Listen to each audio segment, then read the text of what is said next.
बिस्मिल्लाहिर्रहमानिर्रहीम RFI talk के साथ मैं नुसरत मिर्ज़ा हूँ. Today we are going to have a discussion with very prominent persons, two chief scientists of Pakistan Atomic Energy Commissions, those who have worked for the Pakistan Atomic Commission as a chief scientist. Dr. Imtinan Ilahi Qureshi Sahab, he is already in Geneva, working in United Nations, and Mr. Dr. Waqar Ahmad Bhatt Sahab, who has worked earlier. Now, the topic today is the launching of the book titled Dr. Ashfaq Ahmed, an icon of Pakistan's nuclear program. This is the title of the book, edited by Dr. Imtinan Ilahi Qureshi Sahab and published by Pakistan Nuclear Society.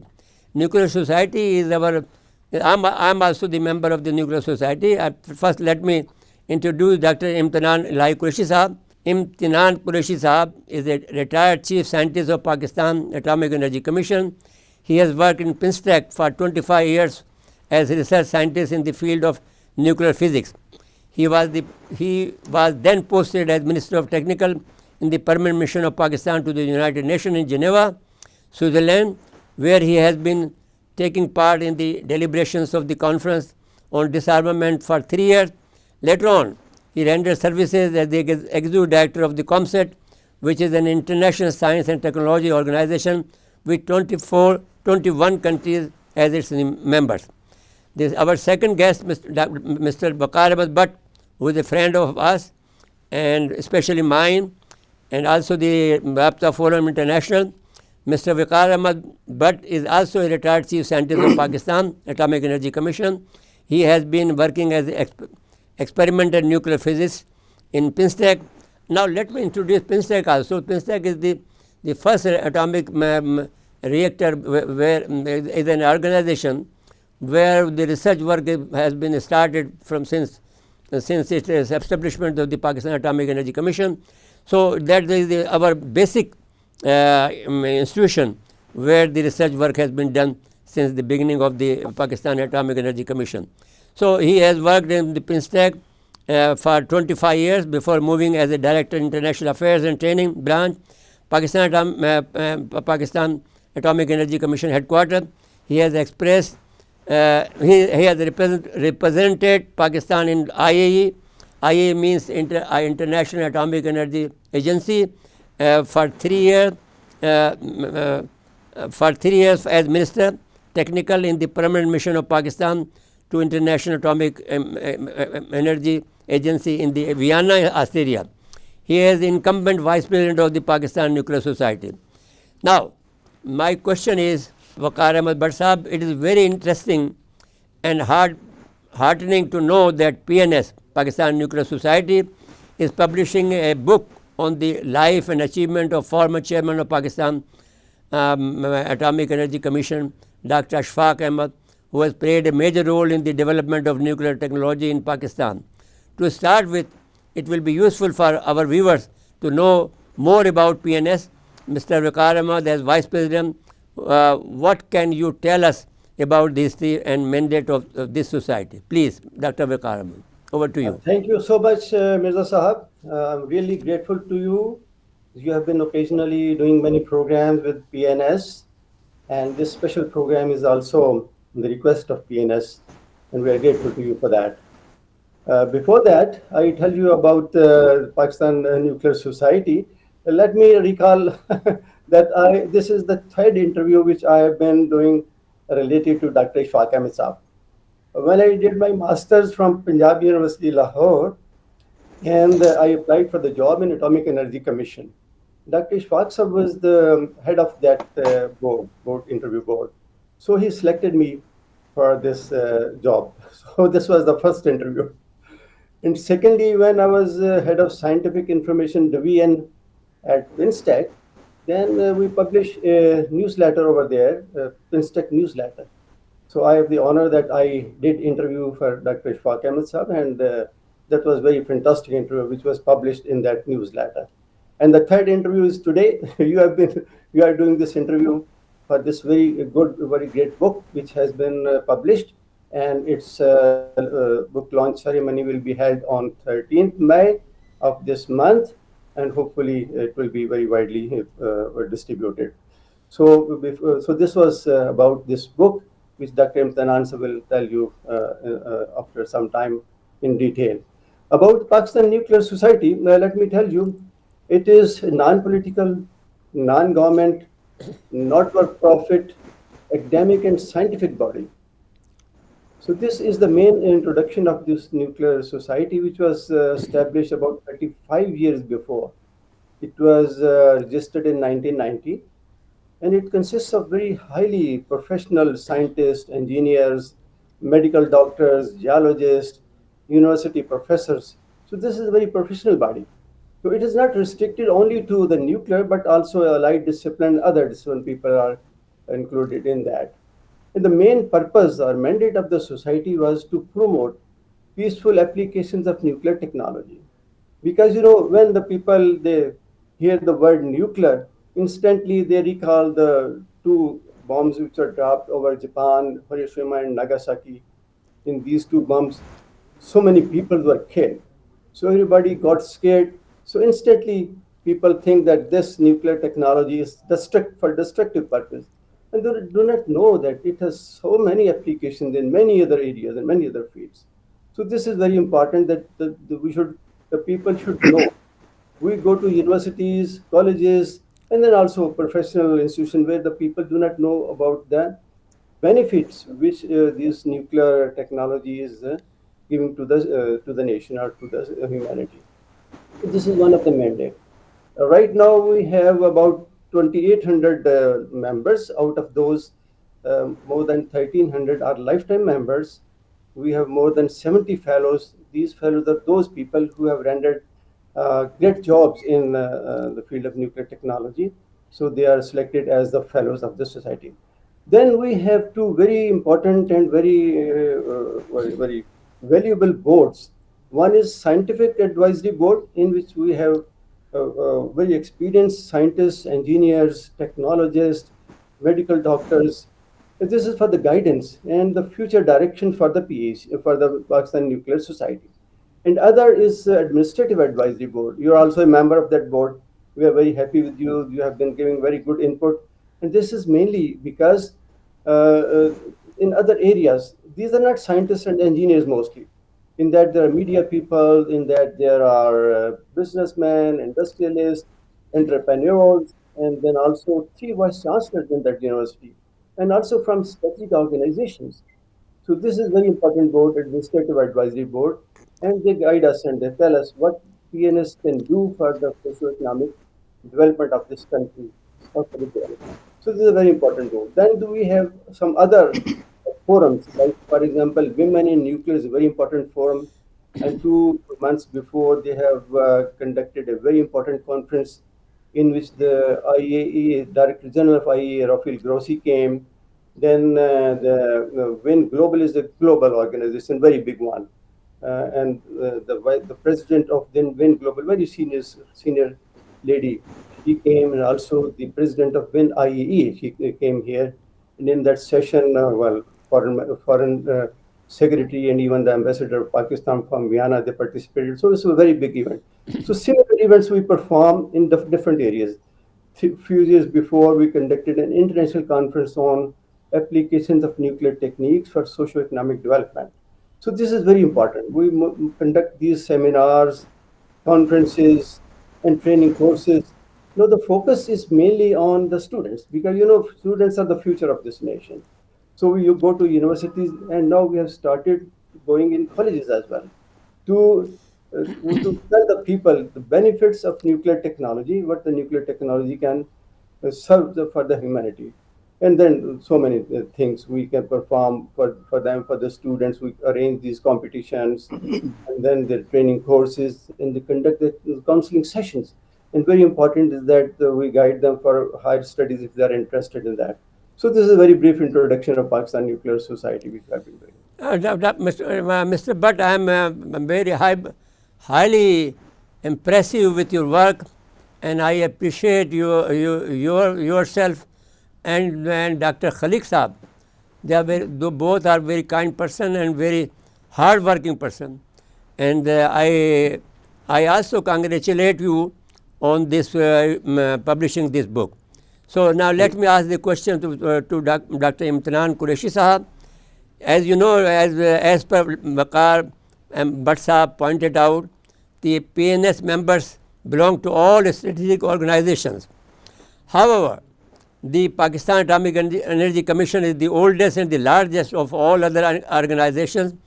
Dr. Qureshi, you have edited this book about a highly distinguished scientific leader of Pakistan Atomic Energy Commission, namely Dr. Ashfaq Ahmed. I will ask you a specific question about this book later on, but first I want you to shed some light on the overall scenario of the nuclear technology in Pakistan. Dr. Imtihan Qureshi, over to you.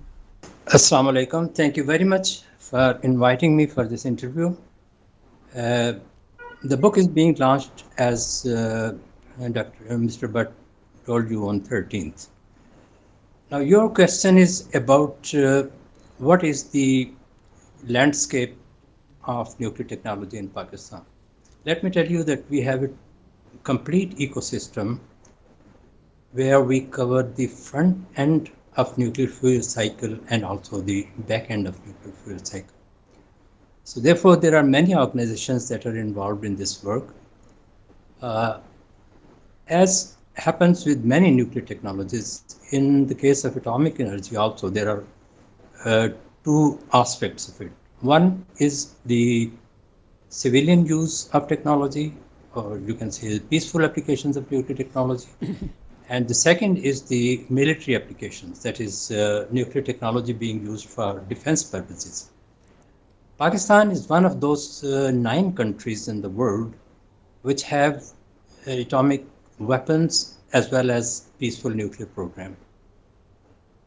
Unfortunately, the world knew about atomic energy only through a nuclear weapon which was dropped on Hiroshima and Nagasaki on 6th and 9th of August in 1945. But the fact is that this technology has enormous potential for applications. Dr. Imtihan, I would like to add here something. I have heard Dr. Amano here in Karachi. He spoke very high about Pakistan Atomic Energy Commission, who was then the chairman of Atomic and IAE. So also I heard many other members of the IAE that has spoken about Pakistan Atomic Energy Commission. They said sometime, some 2, 3, 4, 5 years ago, that every time they come to Pakistan, they see something or the other in the civil nuclear technology. So it is right to say that the Pakistan Atomic Energy Commission's work has been appreciated all over the world. Is that correct? Yes, that is very much correct. But let me, for the benefit of viewers, tell that Pakistan started its nuclear journey with the specific target of using atomic energy for peaceful purposes. This is very important. Some people have this notion that perhaps this technology is all about the weapons, and it started when India tested nuclear weapons and Pakistan followed suit. This is not the case. Let me tell you, going back to the early days of Pakistan, after the creation of Pakistan, there was immediately an understanding that Pakistan should develop its technologies, different types of technologies. Merely 8 years after the creation of Pakistan, the Atomic Energy Commission, Pakistan Atomic Energy Commission, was established. Now you can imagine that we started this task very early because we understood that this technology has great potential and it can be used for the economic uplift and the benefit of Pakistani people. So for all of those people... Now, again, you have to take the credit that you started before IAE. That's correct right. Or no? That is right. 1 year before. Came 1 year later. Now, let me tell you again. Some students would want to know what happened. Actually, in 1953, American President Dwight Eisenhower started a program which was called Atoms for Peace in 1953. In this program, Americans proposed that atomic energy has a very bad reputation and it should be rectified, and countries should benefit from this energy for peaceful uses. And they started a big program all over the world where they encouraged countries to develop their nuclear technology for peaceful purposes. Pakistan was a friend of USA, as you know, in the very beginning years and later on also. So they asked Pakistan, invited Pakistan to be a part of this program, and Pakistan established in 1956 the Atomic Energy Commission.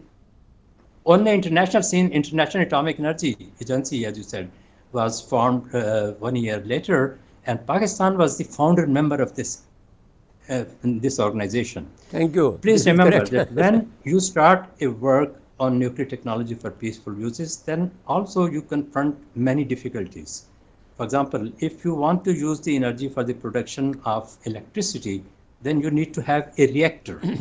If you want to use the nuclear technology for agriculture or industry or medicine, then you need to have radioisotopes. So these were very challenging tasks, and let me tell you that the second chairman rather, Ishrat Hussain Usmani, he was a very capable scientist. He studied in Imperial College London and worked with Nobel laureates. He was a physicist, he was a scientist, and when he came back to India before partition, he was inducted in civil service, and he had very high positions in civil service also. So when he was entrusted with this job, he was the most suitable person at that time, being a very good scientist and a very good administrator. So his mindset was that he will let Pakistan develop nuclear technology in such a way that it is all homegrown, indigenous. That required the training of the people, that required establishment of laboratories for making a very sound foundation of nuclear technology in Pakistan.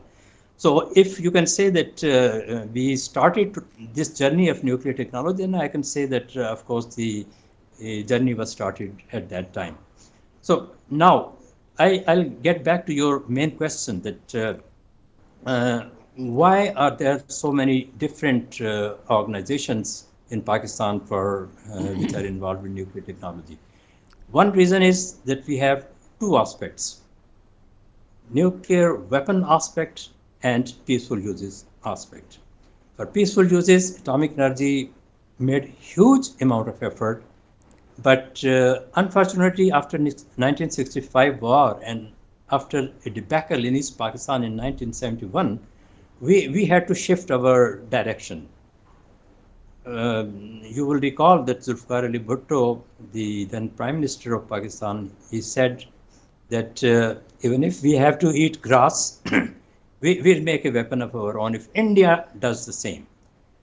Therefore, the direction of PSC, which Dr. I.H. Usmani had laid towards the economic opportunities offered by nuclear technology, was suddenly changed into a new direction. So I was saying that when we changed gears, we were confronted with more problems than usual, because it so happened that the world became very concerned about the spread of nuclear weapons, and they had put in place many embargoes and restrictions on the technology that could be used for peaceful purposes as well as for weapons. So it was a kind of dual technology, and they put constraints on it.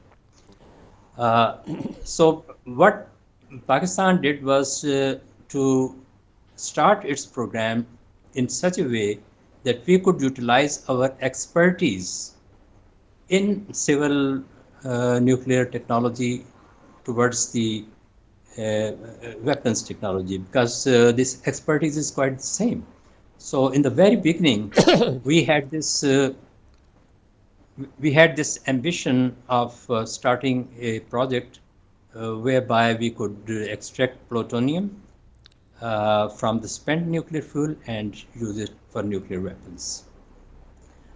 But meanwhile, there was another development. Somebody came from outside and he said that I have an expertise in nuclear uranium enrichment also, so why not start the same program from nuclear enrichment angle. The program was started under PAC, but it was separated after some while, and an experimental research laboratory was established, which was later changed to KRL. Even further, so now I am trying to tell you that how the things have expanded on the nuclear front in Pakistan. First, a large infrastructure for peaceful uses, then an effort to acquire nuclear technology for weapons, then a new type of nuclear fuel separated from PAC, and finally, after the nuclear test, there was a delivery system required. So we had another organization which is called Strategic Organization, NESCOM, that was created. So they were all the offshoots of Pakistan Atomic Energy Commission. So if you look at the landscape of nuclear technology in Pakistan, there's a big organization, PAC, taking care of both peaceful and weapons technology. There is KRL, which is involved in enrichment of uranium.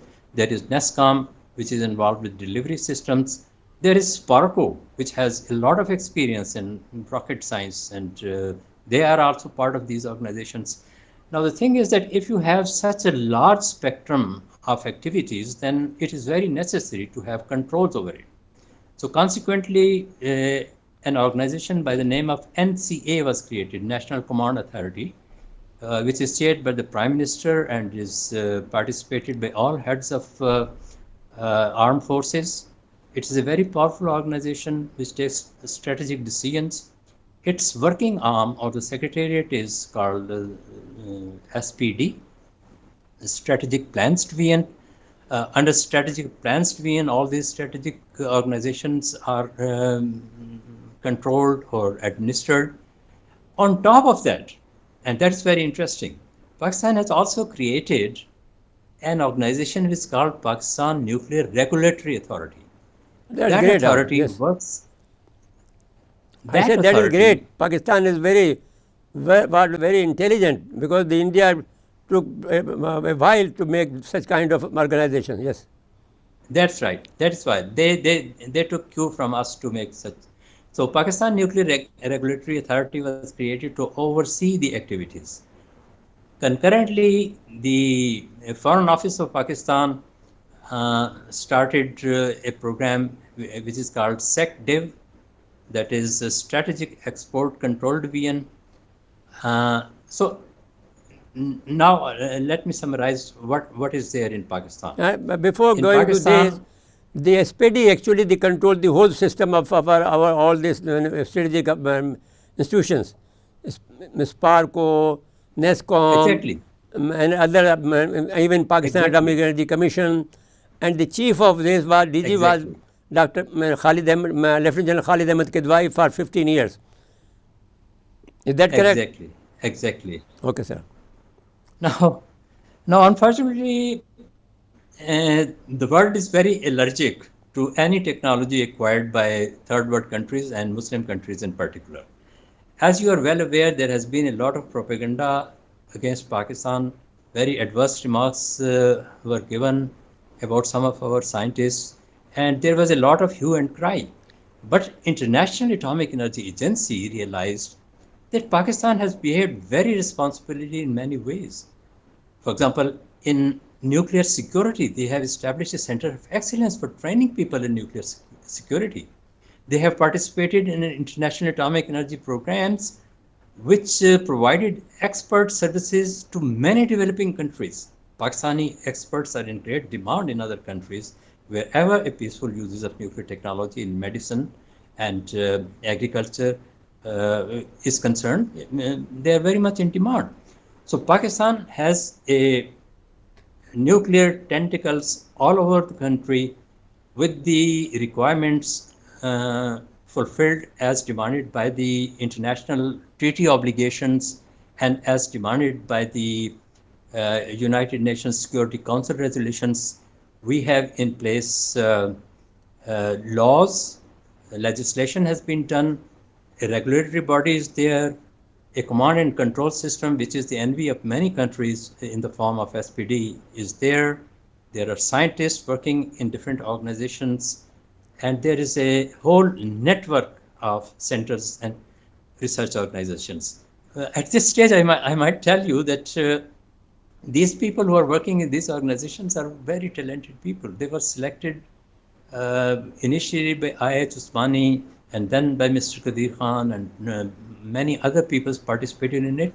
And Dr. Ishfaq Ahmad in particular, about whose personality we are going to talk about today, played a very major role in all of these activities with Pakistan Atomic Energy Dr. Commission. Saab, I would like to compliment you and Pakistan Atomic Energy Commission and also PNS that they don't forget the great people of Pakistan who served Pakistan, and they are still not highlighted by the people of Pakistan. But you are the people. PNS is very to be appreciated too much, that they have appreciated their leader, Dr. Ashfaq Ahmed, by writing this book, and you have edited that. My compliment to you also, sir. Yes. Thank you. Thank you. Now, may I ask the another question to you, Dr. Qureshi? Sure. Yes, please. Dr. Qureshi, it is a very technical subject, but it will be useful if you could explain in very simple terms why there are only two elements that can be used in a nuclear explosive device, and is it true that production of one of these elements was done by KRL while the other was pursued by the Pakistan Atomic Energy Commission? Yeah, I had hinted about it, that the directions of PAC changed in 1972 towards the nuclear program. After 1974 explosions, underground nuclear tests of India, which they call Smiling Buddha, the effort was enhanced. In 1976, these efforts were channelized into two different directions.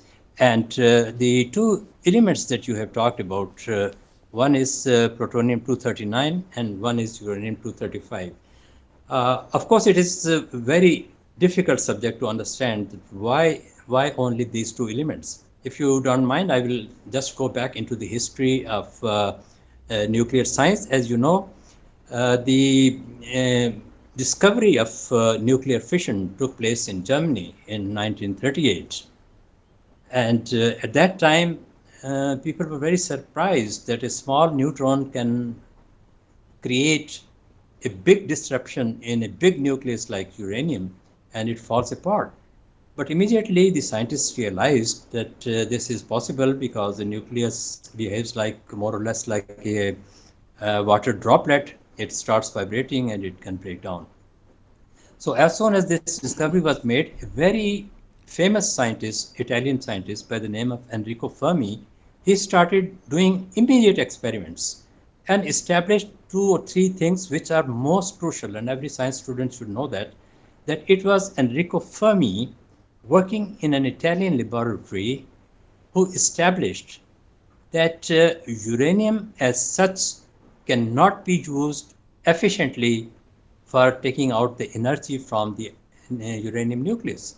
It is the uranium-235 nucleus which is most important. Moreover, he said, and he found in his laboratory, that the reactions are best performed with slow neutrons. Now, those of you who don't know slow means in particle physics language, 2,200 meters per second is called slow. So the slow neutrons and the nucleus which executes fission most efficiently, being U235, that was established by Italians. Later on, it turned out that plutonium-239 does the same thing. But the important thing is, the scientists had determined almost all the parameters which were later used in Manhattan Project sitting in Europe. These were the scientists who migrated to USA to participate in Manhattan Project. There was very interesting guy by the name of Louis Szilard. He was Hungarian and very maverick kind of scientist. Even before fission was utilized for producing energy, he sent a patent in a UK while he was working in UK, and he patented chain reaction. Can you imagine that the fission energy is not being utilized, but he has patented a process through which a nuclear fission gives rise to more neutrons than the neutrons were initially used. 2 or 3 neutrons come out of the uranium and they fission more and more nuclei, and the process takes place very fast, and then there is a possibility of explosion. So that clever guy, he joined hands with Albert Einstein. Everyone knows his name, Albert Einstein. He was in USA also. And Leo Szilard and Albert Einstein wrote a letter to the president of USA, Roosevelt at that time, that look here, this process takes place under these conditions. We need slow neutrons, we need uranium-235 or plutonium-239, and we need to do it fast because Germans could make a bomb out of this technology. So this work started with great vigor in Manhattan Project. As you know, there were 7 Nobel laureates involved in Manhattan Project at that time. 18 of the people who were involved in Manhattan Project got Nobel Prize later on. So once they determined that you have to get uranium-235 and plutonium-239 as a working material, or you can say the core of the bomb, the pit of the bomb has to be made from these materials, then a huge amount of effort started to get hold of these 2 elements. Fortunately for Pakistan, since we relied on our own resources from the very beginning, we had found uranium deposits in Dera Ghazi Khan, and we were able to purify uranium from that and take this uranium into a form that could be used for enrichment. So when the technology, uranium enrichment technology was made available to Pakistan, or Pakistan got it somehow, then the big question was how to supply the gas which is required for enrichment. Uranium enrichment takes place in big machines called centrifuges, in which a gas is rotated at high speed, and this gas is called uranium hexafluoride. So PIC undertook a very huge effort to make this gas, to supply it to KRL. And from KRL, after enriching, this gas was taken back, and all the front end of the nuclear weapon program was done at PAC. So PAC was involved from the extraction of the uranium up to the creation of UF6. And by the way, this UF6 is a very dangerous, and the technology is highly classified how to make it. So this was the back end, and then there was a front end for which there was an effort done by certain sections of PAC who performed cold tests and found out means of triggering a nuclear weapon and so on and so forth. But here I want to emphasize one thing very emphatically in the context of this book. Dr. Ishfaq Ahmad, from the very beginning, before uranium enrichment started, he was in favor of plutonium. He was in favor of buying a plutonium reprocessing plant from France. When they denied, what Professor Ishfaq, Dr. Ishfaq did was that he took the challenge of producing the plutonium reprocessing within PAC. Now, can you imagine that this task, which was done by several Nobel laureates in Manhattan Project, they started doing it on their own. Of course, some help was already available in the form of certain designs which were supplied by France in the context of reprocessing plant. But he established a laboratory which is now named after him. It is called Ishfaq Ahmed Laboratory. Previously, it was called New Laboratories Project. But plutonium route was very consciously adopted by PSC, and it is well known, but perhaps not all audience will know, that the nuclear explosion that Pakistan did on 30th May was based on plutonium, and this was so powerful that In its Haran. yield, In Haran. Haran, Yes. its yield was almost equal to the 5 nuclear tests which were done in Chagi, which were based on uranium.